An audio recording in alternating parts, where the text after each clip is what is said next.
Hi, it's me again with Corel Draw tips and tricks. Over the last couple of days, I made a video on the attribute eyedropper on a rotation, and somebody said, well, why don't you do one on the size?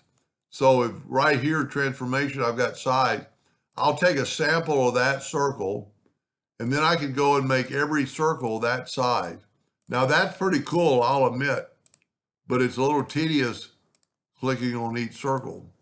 So that's inside Corel, and my hat's off to him. That's pretty good.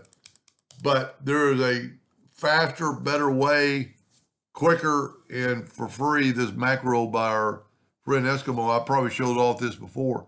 We're going to go to size. And like this circle is 2 by 2. This is 352, 352. I want to make all the circles 4 by 4. So I'm going to select all the circles and I'm going to click. I want the center of the horizontal and vertical. And look at that. It made all the circles now 4 by 4.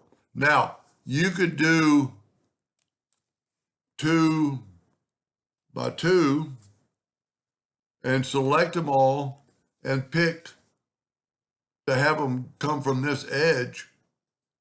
And look at that. Or they actually went down. Let's take an indexing line. Whoop, turn on my indexing lines.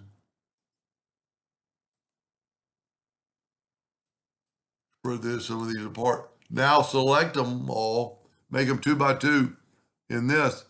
So what it did, it did in the direction that this thing is going. I mean, I could have had them go all sorts of different ways. Well, now it's not even doing it. Oh, they're already 2 by 2.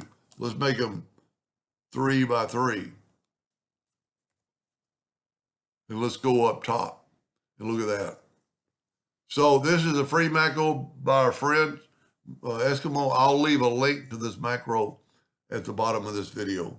But I appreciate the person suggesting the attribute eyedropper, because there's a lot of stuff you can do with this. You know, size, position, properties, you know, if you want to copy the outline, the fill, the text, and so on. Anyway, I hope that helped a little bit. Thank you for watching.